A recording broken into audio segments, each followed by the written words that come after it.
여호와의 택하실 그곳에서 번제를 드리고, 이런 제목으로 신명기 강의를 이어가겠습니다. 하나님께서는 모세를 통해서 이스라엘 백성들이 가나안에 정착하게 될 때 어떤 일을 최우선적으로 실행해야 되는지를 말씀해 주셨습니다. 그것은 그들이 가나안 사람들이 믿던 우상들을 완전히 제거하는 일이었습니다. 이스라엘은 선민이고 하나님의 백성인데 왜 이토록 하나님께서는 가나안의 우상을 회파하는 일을 중요하고 가장 시급한 과제로 이스라엘 백성들에게 말씀하신 것일까요? 구원받은 하나님의 자녀들에게도 분명히 하나님을 경외하고 사랑하는 마음이 있습니다. 그러나 반면 여전히 하나님의 뜻을 거스르고자 하는 죄성이 우리 안에 잔존하고 있기 때문에 언제든 하나님의 명령을 어기고 불순종하고 하나님보다 더 사랑하고 집착할 만한 것에 우리의 마음을 빼앗길 수 있는 것이죠.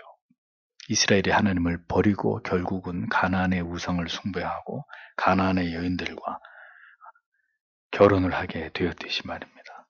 그러하게 하나님께서는 모든 우상을 먼저 제거하고 가나안인들이 우상을 숭배하던 그들만의 관습을 모두 타파하고 하나님께서 이스라엘 백성들에게 명하신 방법대로 하나님이 정하신 곳에서 가장 먼저 하나님께 드리는 올바른 예배를 회복할 것을 명하신 것입니다.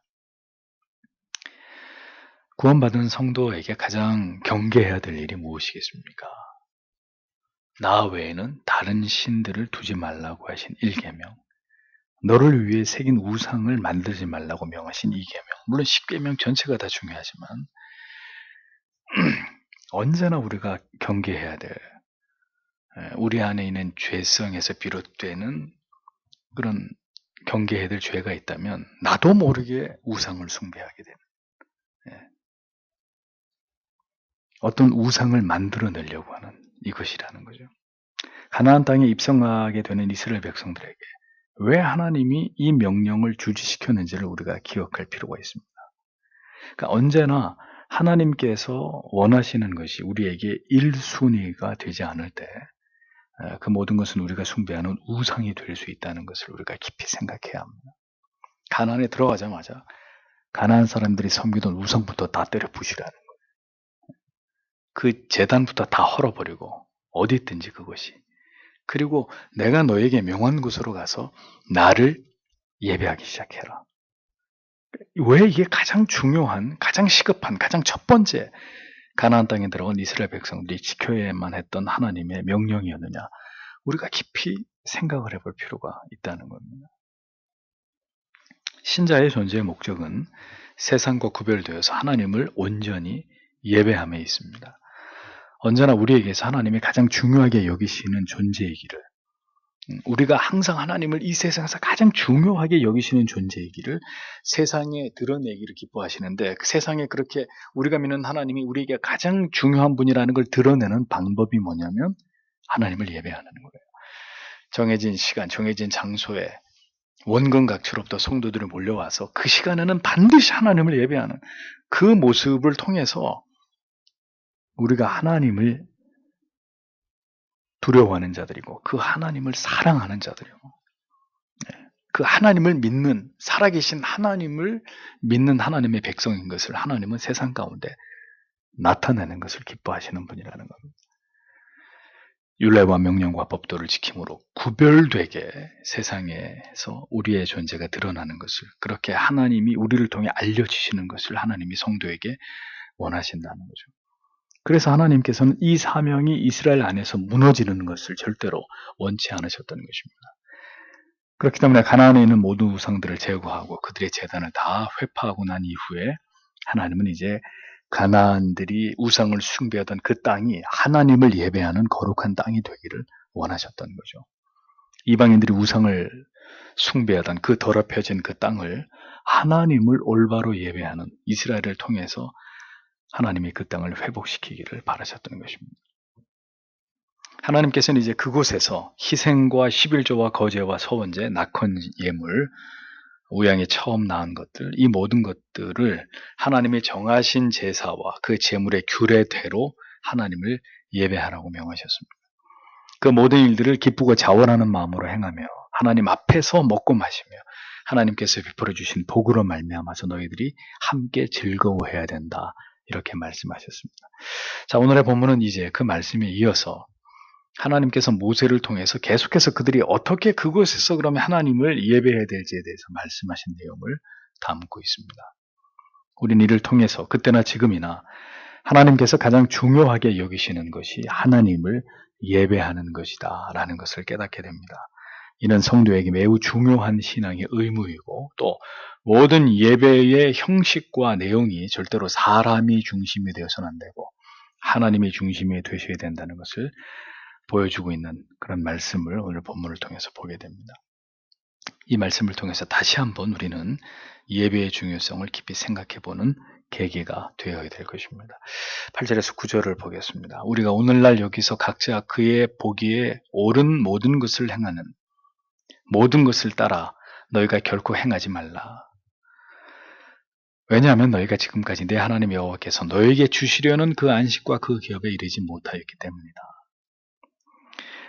각자 그의 보기에 옳은 모든 것을 행하는 모든 것을 따라 너희가 행하지 말아라. 여기서 각기 소견에 옳은 대로 여기서 행한 일, 이게 뭘 뜻할까요? 이스라엘 백성들이 광야에서 하나님께 드린 제사를 의미합니다. 이스라엘 백성들은 이미 시내산에서 제사와 관련된 모든 규례와 율법을 모두 받았습니다. 그러나 긴 광야 생활 동안 그들은 하나님께 받은 규례와 법도대로 하나님을 제사하는 이 제도를 온전히 지키지 못했습니다. 그러니까 하나님께서는 이제 가나안에 정착하게 되어서 너희가 안정된 생활을 하게 될 것 같으면 하나님의 제사 율법을 이제부터는 철저하게 준행해서 오직 지정된 장소에서 하나님의 명하신 규례를 따라서 올바로 하나님을 예배해야 된다. 이것을 명하고 계셨다는 거죠.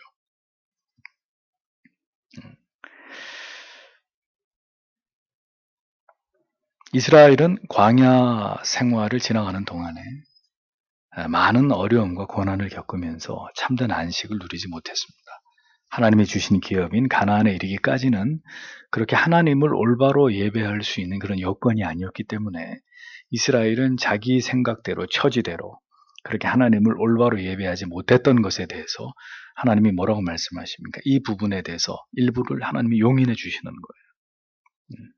너희가 하나님이 주시는 안식과 기업에 아직 들어가지 못했기 때문에 그렇게 예배한 것에 대해서 하나님이 아신다는 거죠. 여기까지는 너희가 너희의 소견에 따라서 그렇게 했지만 이제 거기서부터는 가나안에 들어가서부터는 이제 더 이상은 그렇게 해서는 안 된다. 하나님이 못을 받고 계시는 것입니다. 가나안 땅에서는 이제 분명하게 하나님의 명하신 바를 쫓아서 하나님을 바르게 예배해야 된다라고 하나님의 뜻을 전하고 계셨던 겁니다. 이러보아 하나님께서는 우리의 믿음이 깊지 못하고 하나님을 아는 지식에 있어서 일천할 때 우리가 하나님을 올바로 예배하지 못하는 것에 대해서 어느 정도의 너그러움으로 하나님의 긍휼로 이것을 용납해 주시는 분이라는 것을 알 수 있습니다. 우리가 바른 진리를 듣지 못했고 올바른 교리를 배우지 못함으로 인해서 하나님이 기뻐하시는 올바른 신앙이 뭔지를 잘 몰라서 그렇게 하나님을 잘못 섬겼던 날들, 하나님을 잘못 예배했던 날들, 그럴 수 있다는 겁니다. 그러나 이제 우리의 믿음이 자라고 진리 안에서 많은 것들을 깨달으며 하나님이 우리에게 원하시는 바가 무엇인지를 선명하게 알게 되었다면 우리의 믿음의 성숙한 분량에 따라서 우리가 더 하나님을 바르게 예배하기를 하나님께서는 또한 우리에게 원하신다는 것을 알 수 있습니다. 몰랐을 때는 우리의 믿음이 연약한, 믿은 지 오래되지 않은 신자였을 때는 우리의 소견에 옳은 대로, 우리 생각대로, 우리 판단대로 그렇게 하나님을 신앙할 수 있는 거예요. 무지하니까. 하나님을 어떻게 신앙해야 되는지도 모르고 하나님이 어떤 분인지도 모르고 예배가 뭔지도 모르는데 무지했기 때문에 그래서 교회도 나가고 싶으면 나가고 뭐 일이 생기면 바쁜 일이 생기면 빠지고 하나님을 보다 더 열렬히 가까이 하기 위한 모든 거룩한 의무와 책임들이 우리들에게는 전혀 중요하게 여겨지지 않았던 그런 시기가 우리한테 있었다는 겁니다. 모를 때, 믿음이 연약할 때. 그러나 이제 참된 진리를, 하나님의 은혜 가운데 참된 진리를 발견하고 어떻게 하나님을 믿는 것이 하나님께서 진정으로 우리에게 원하시는 바인지를 하나하나 알게 되었을 때는 우리의 모든 하나님을 경외하는 삶이 더 바르고 더 철저하고 더 하나님이 원하시는 바에 순종하기 위한 모습으로 바뀌어야 한다는 거예요. 가나안 땅에 들어가면 이제는 그렇게 하면 안 된다. 그 전에는 그렇게 할 수 있었다. 너희의 소견대로 행할 수 있었다. 그러나 그것은 거기까지다. 분명히 말씀하시잖아요. 신자의 의무를 다하라고 하면 아직은 제가 믿음이 없어서 이렇게 한 번 물러납니다. 근데 신자 자기의 권리를 내세울 때는 내가 믿음이 연약한 성도를 취급받는 것에 대해서 불쾌하게 여긴단 말이죠. 이게 이제 우리 안에 있는 이율배반적인 이중적인 모습인 거죠. 하나님께서 이만큼 우리를 진리 안에서 성장하게 하셨고 교회와 지체들을 섬길 수 있을 만큼의 믿음을 주셨다면 우리는 더 철저하게 하나님께서 우리에게 가르치신 진리를 따라서 바른 믿음의 길을, 신앙의 정도를 걸어가기 위해서 힘쓰는 자들이 되어야 합니다. 하나님께서 우리의 믿음과 분량과 단계에 따라서 달리 대우하신다는 것을 우리는 잊지 말아야 합니다.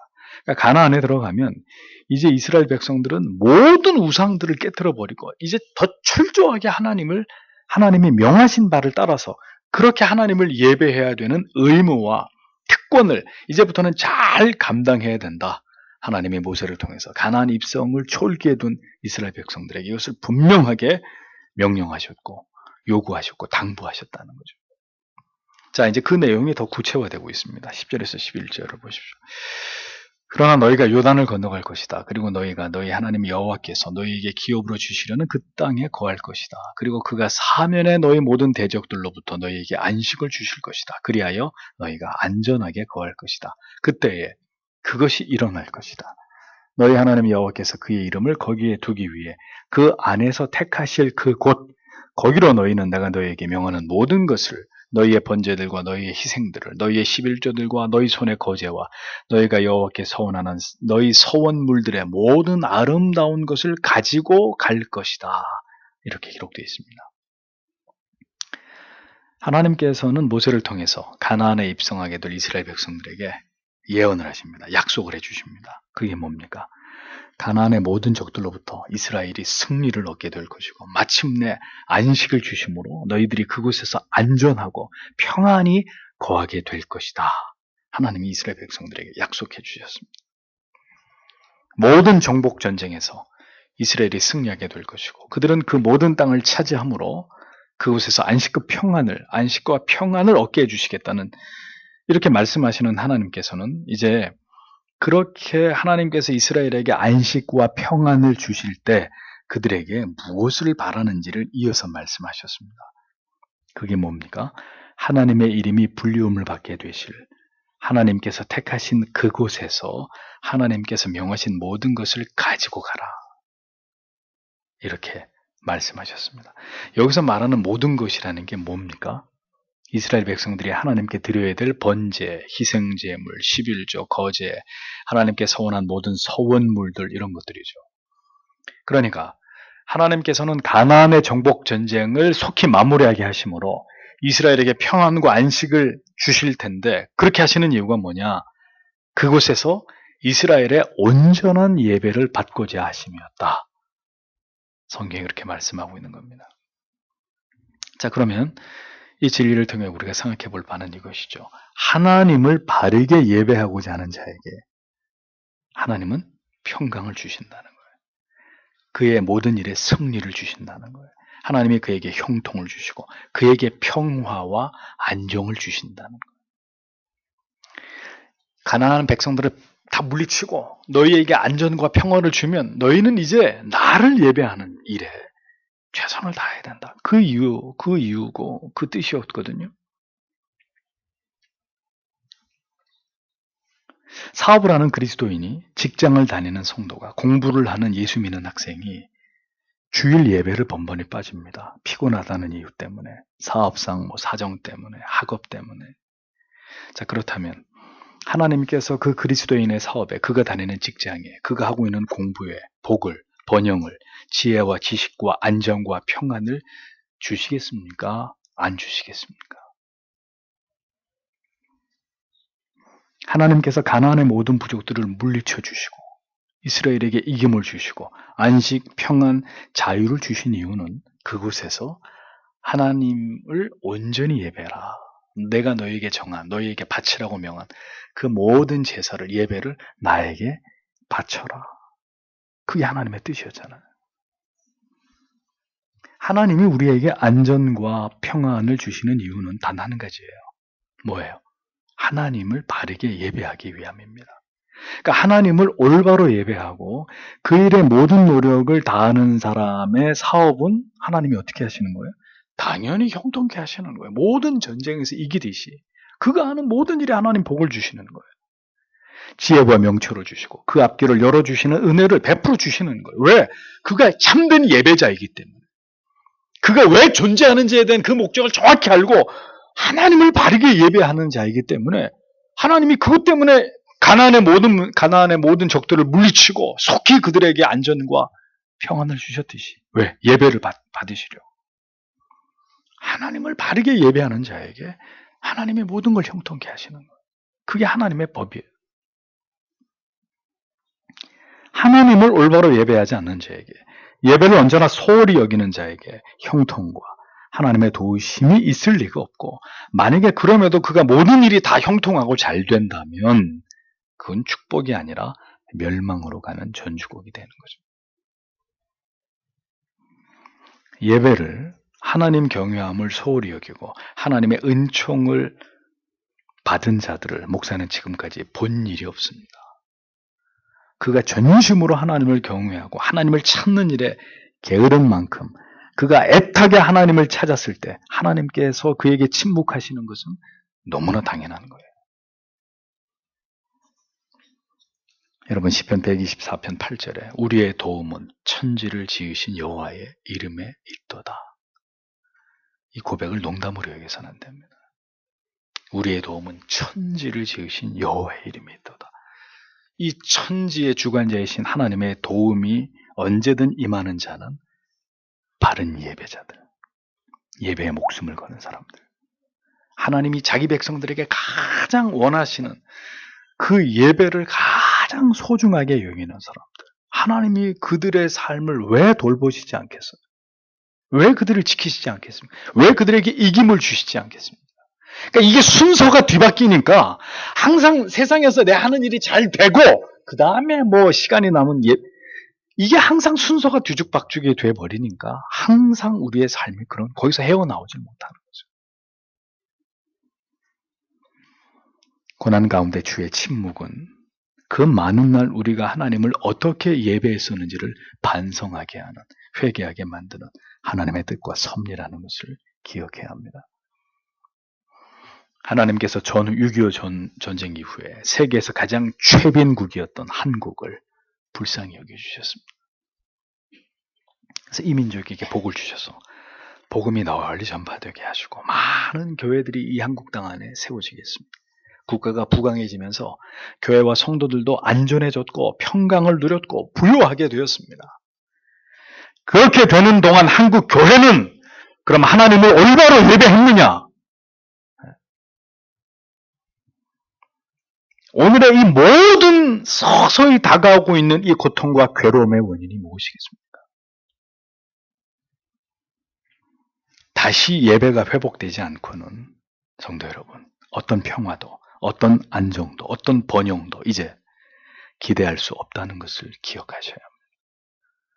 세상에서 제일 못 살던 나라가 왜 이렇게 잘 살게 됐어요?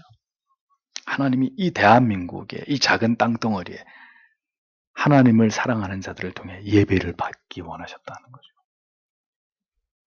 그러면 한국교회가 하나님을 잘 예배했더라면 지금보다 더 나은 어떤 결과물들이 있겠죠. 통일이 되든지 정말 더 우리가 생각한 이상의 어떤 하나님의 많은 복을 우리가 누리고 있었을 터인데 보십시오. 오늘의 우리의 모습을 보십시오. 여러분 이것이 정치인들의 잘못이라고 생각하지 마세요.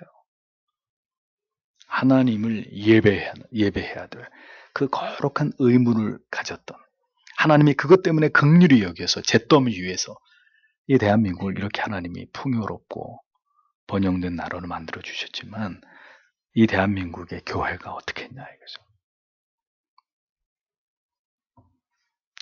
예배가 회복되지 않으면 우리의 어떤 지금보다 더 행복한 미래도 기대할 수 없는 것입니다. 한국 교회는 뼈를 깎는 회개를 통해서 다시 하나님을 기쁘시게 하고 그분을 영원롭게 하는, 인간을 기쁘게 하는 예배가 아니라, 인간을 즐겁게 하는 예배가 아니라 분명한 복음을 선포하고 죄를 이야기하고 예수 십자가를 이야기하면서 하나님이 기뻐하시는 그런 예배, 그런 말씀이 선포되고 그런 믿음으로 성도들의 신앙, 개개인의 신앙이 회복되지 않으면, 회개하지 않으면 우리가 생각하는 것보다 더 힘든 미래가 우리에게 다가올 수 있는 것입니다. 목사가 여러분들에게 말씀을 통해 드리는 말씀을 예사롭게 들으시면 안 돼요. 12절을 보겠습니다. 그리고 너희와 너희 아들들과 너희의 딸들과 너희의 남종들과 너희의 여종들과 너희의 성들 안에 있는 레위인들과 너희 하나님 여호와 앞에서 즐거워할 것이다. 왜냐하면 그에게는 너희 중에 분깃과 기업이 없기 때문이다. 이렇게 기록되어 있습니다. 하나님 앞에서 즐거워했다는 것은 하나님 앞에서 먹고 마시는 화목제의 식사의 교제를 말하죠. 여기에 참여하는 자들은 아들들, 딸들, 남종들, 여종들, 그리고 자기들만의 생계를 위한 몫이나 기업을 하나님께 받지 않은 성 안에 살아가는 레위인들.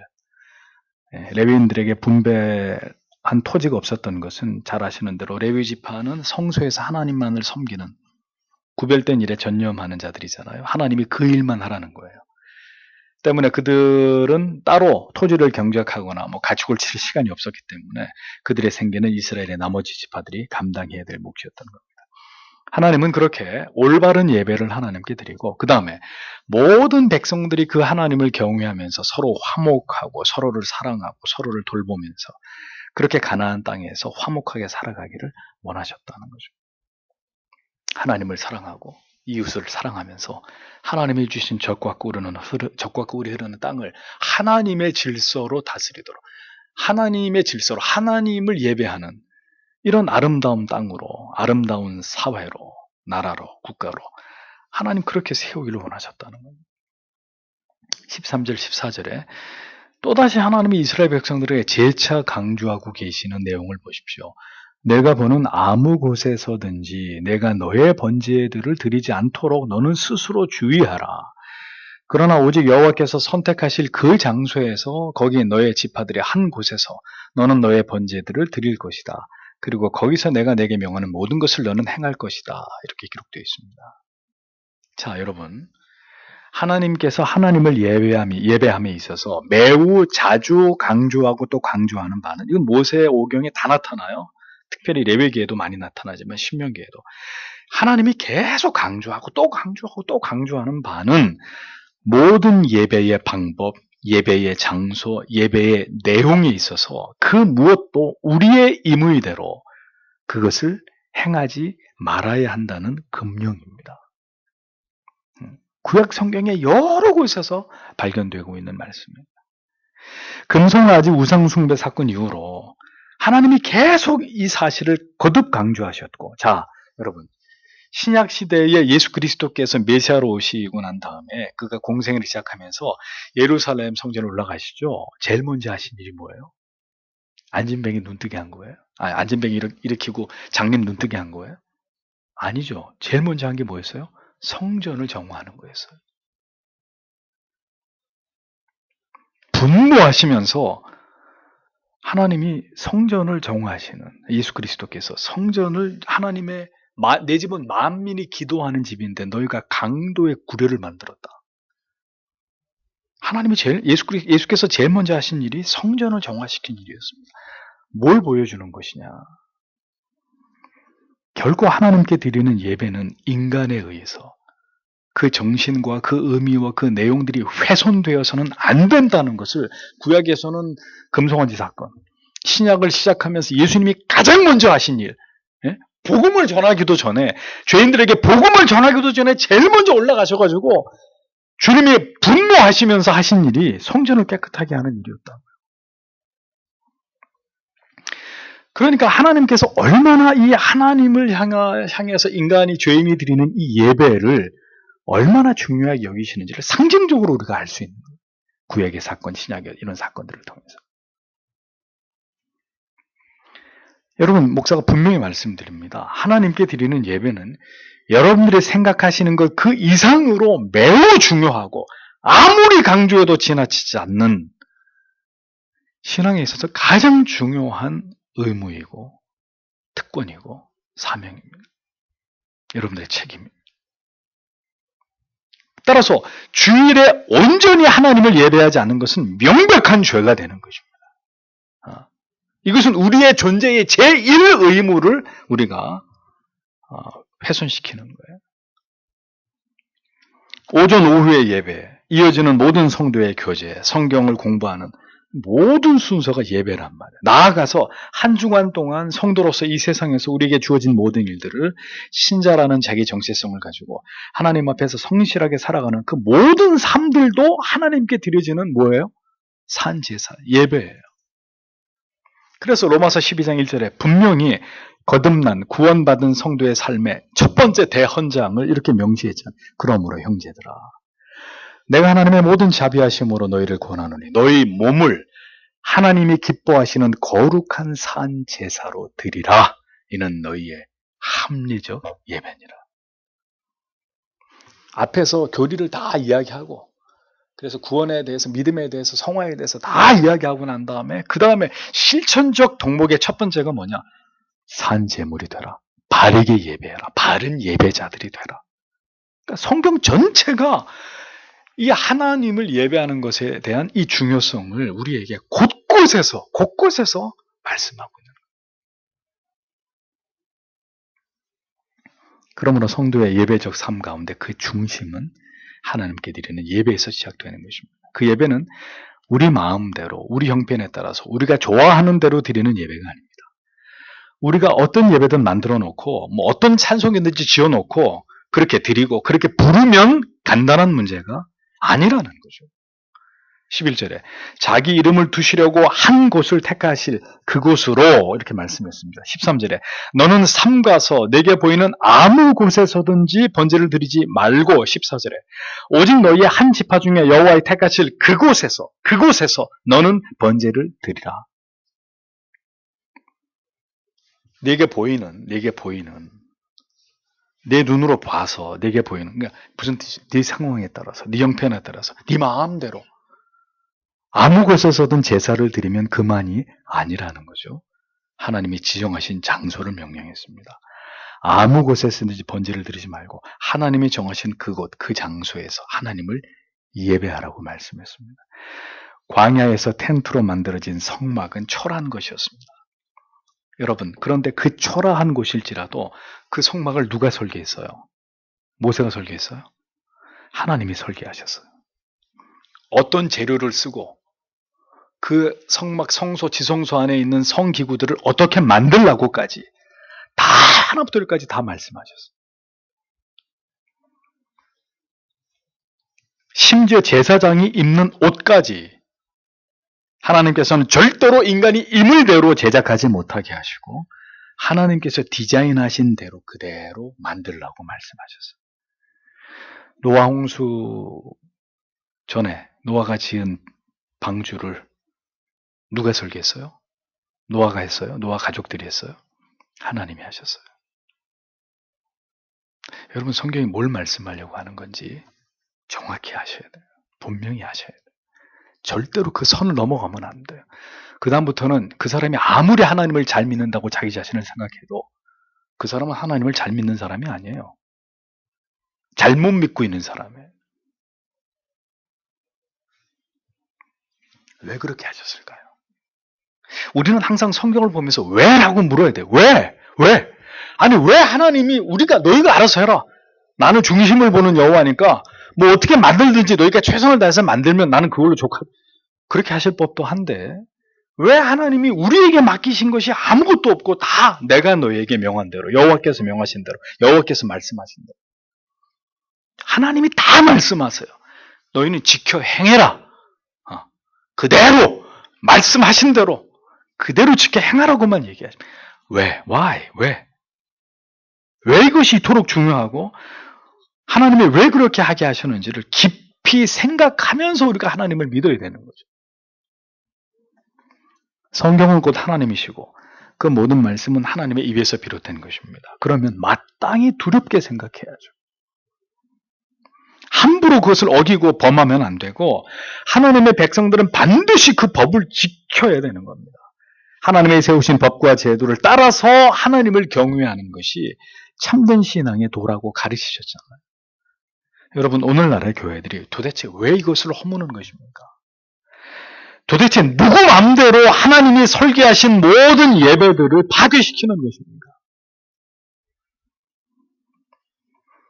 오직 너희의 한 지파 중에 여호와의 택하실 그곳에서 너는 번제를 드리고 또 내가 내게 명하는 모든 것을 거기서 행할지니라. 내가 내게 명하는 모든 것을 거기서 행할지니라. 내가 내게 명한 모든 것을 빠짐없이 네가 더하거나 임의대로 네가 빼지 말고 네 임의대로 하지 말고 내가 내게 명한 모든 것을 그곳에서 그 장소에서 행해서 나를 예배하라고 하나님이 말씀하셨습니다. 여러분, 우리의 예배를 돌아보십시오. 여전히 온전한 예배를 하나님께 드리지 못하는 부분들이 있습니다. 여전히 우리의 예배가 하나님께서 기뻐 받으시기에 부족한 부분들이 있습니다. 그러나 이 땅에서 그럼 우리가 완전한 예배를 드릴 수 있을까요? 지상교회가 절대로 완전할 수 없듯이 우리의 가장 온전한 예배는 이 땅에서는 불가능할 것입니다. 가장 온전한 예배는 천상에서 천사들과 함께 하나님께 드리시는 그 예배가 될 것입니다. 다만 우리는 이 땅에 있는 동안 성경이 우리에게 명시하고 있는 그 원리와 명령에 따라서 최선을 다해서 예배하는 자들이 되어져 가야 한다는 거죠. 이걸 덮어놓고 무시해버리고 그냥 우리가 좋은 대로 우리가 은혜 받고 우리가 감동하는 대로 우리 마음대로 은혜 받았다 그러고 그것이 아니라 성경이 우리에게 명하고 있는 그 말씀 원리 그 정신을 따라서 최선을 다해서 하나님을 바르게 두렵고 떨림으로 하나님을 예배하려고 하는 자들이 되어가야 된다는 거죠. 모든 교회들이. 그래서 교회는 인간이 주인이 되면 안 된다는 거잖아요. 어떻게 하면 사람들을 더 많이 불러 모을 수 있을까? 이걸 생각하면 안 되는 거라는 거죠, 교회는. 어떻게 하면 하나님을 더 기쁘시게 하는 예배를 드릴까? 이걸 골똘히 고민해야 되는 거죠. 말씀을 펼쳐놓고. 성도 여러분 기억하십시오. 예배를 올바로 드리지 않는 자가 이 땅에서 잘 되는 법이 없습니다. 그건 하나님의 법이 아닙니다. 사는 것만큼 예배 드리고 예배 드린 것만큼 살게 됩니다. 예배가 잘못되면 우리의 삶이 뒤틀려 버릴 것이고 삶이 하나님 뜻에서 벗어나면 우리의 예배도 하나님이 기뻐 받지 않으시는 예배가 될 것입니다. 다시 말씀드립니다. 한국교회가 왜 이 지경에 이르게 되었느냐. 신문을 통해서 뉴스를 통해서 들려지는 한국교회 이야기는 온통 슬프고 부끄럽고 창피하고 열불나는 얘기들 뿐입니다. 왜 이렇게 됐냐 이거죠.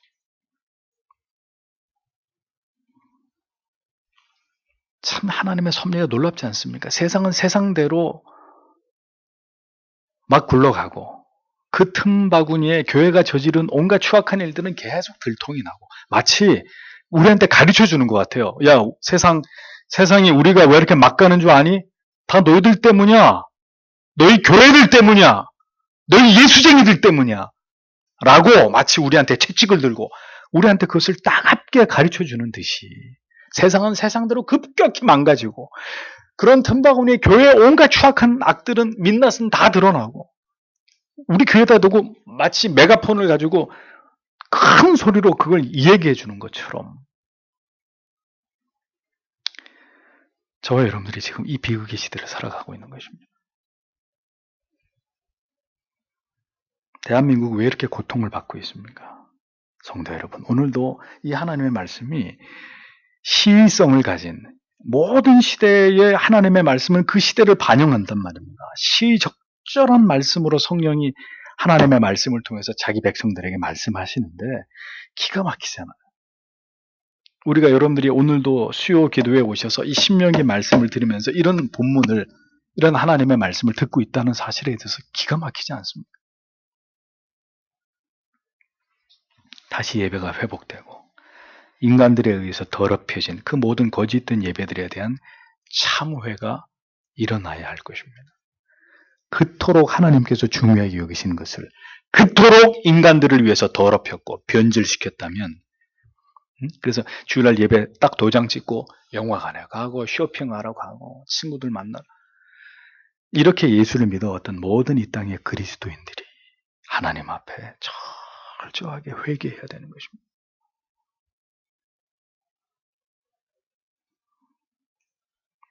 이제 그렇게 하나님의 예배를 망가뜨렸다면, 가나안의 모든 부족들을 하나님의 능력으로 이스라엘이 싸우긴 했지만 이길 수 없는 모든 전쟁에 하나님이 다, 모든 전쟁에서 하나님이 승리를 주시면서 이제 나를 그렇게 예배하라고 했는데 이스라엘이 뭘 했습니까?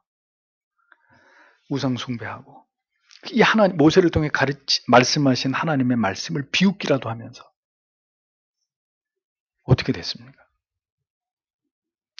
그러니까 그 벌을 그들이 달게 받았듯이 우리도, 여러분 그런 생각 안 드세요?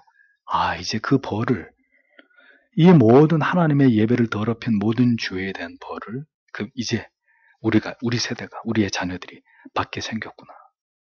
이게 저에게 드는 마음, 목사에게 드는 마음이에요.